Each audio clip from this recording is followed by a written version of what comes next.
ढाबे का बंटवारा। यह कहानी एक छोटे से गांव की है जहां शांति और हर्ष का माहौल था। उस गांव में एक सयानी और कुशल महिला रहती थी जिसका नाम था रेखा।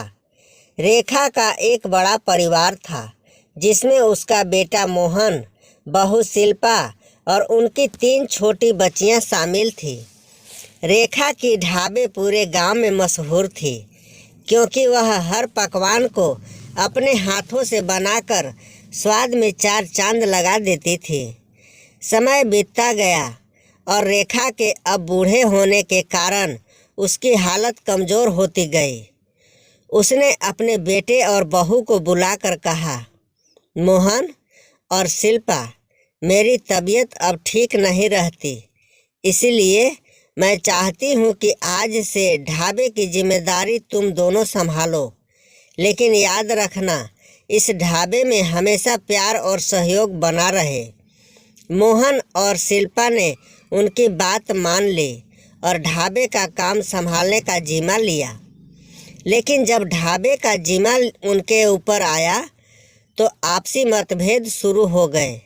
मोहन चाहता था कि खाना बनाना सिर्फ उसकी जिम्मेदारी हो, जबकि शिल्पा भी ढाबे में अपना योगदान देने की इच्छा रखती थी।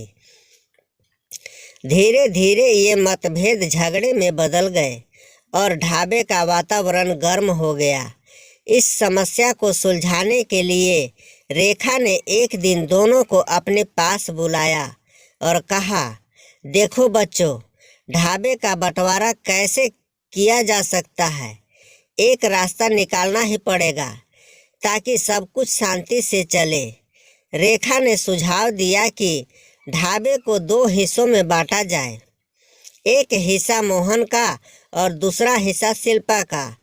अगले दिन से मोहन और शिल्पा ने अपना अपना हिस्सा संभाला। मोहन ने अपने हिस्से में अपने तरीके से खाना बनाना शुरू किया, जबकि शिल्पा ने अपने हिस्से में अपनी पारंपरिक और स्वादिष्ट रेसिपी के साथ काम शुरू किया। दोनों ने अपना अपना काम बखूबी निभाया। लेकिन कुछ ही दिनों में गांव वालों को यह महसूस हुआ कि अब रेखा के हाथों का वह पुराना स्वाद नहीं आ रहा था।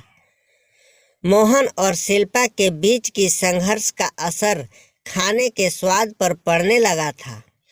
लोग धीरे धीरे उस पुराने खाने को याद करने लगे और रेखा से उसके बारे में पूछने लगे।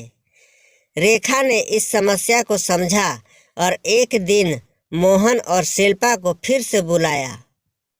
उसने कहा, बच्चों, खाने का असली स्वाद प्यार, सहयोग और एकता में है। यदि तुम दोनों अलग अलग काम करोगे तो खाने में वह पहले जैसा स्वाद कभी नहीं आ सकेगा।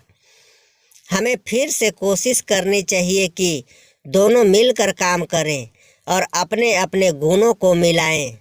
मोहन और शिल्पा ने यह रेखा की बात मान ली और फिर से मिलकर काम करने का फैसला किया। इस बार उन्होंने मिलकर काम करने की योजना बनाई। मोहन ने शिल्पा की रेसिपी को ध्यान से सीखा और शिल्पा ने मोहन के खाना बनाने के तरीकों को समझा। दोनों ने मिलकर खाना बनाना शुरू किया और धीरे धीरे ढाबे में फिर से वही पुराना स्वाद लौट आया।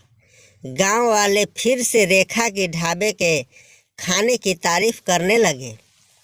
इस बार मोहन और शिल्पा के बीच कोई मतभेद नहीं था। दोनों ने मिलकर काम किया और ढाबे को पहले से अधिक शानदार बना दिया। वे समझ गए थे कि जब तक सहयोग और एकता नहीं होगी तब तक कोई काम सफल नहीं हो सकता। इस प्रकार ढाबे का बंटवारा अब एकता और सहयोग में बदल गया। रेखा के आशीर्वाद और मोहन शिल्पा के मेहनत से उनकी ढाबे गांव की सबसे प्रसिद्ध ढाबे बन गई।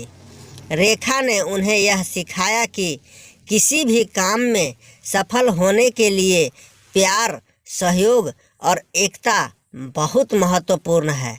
दोस्तों, हम आपके लिए इस तरह की मज़ेदार और मनोरंजन से भरपूर कहानियाँ लाते रहेंगे। आप इसी तरह से अपना प्यार और सपोर्ट बनाए रखें। धन्यवाद।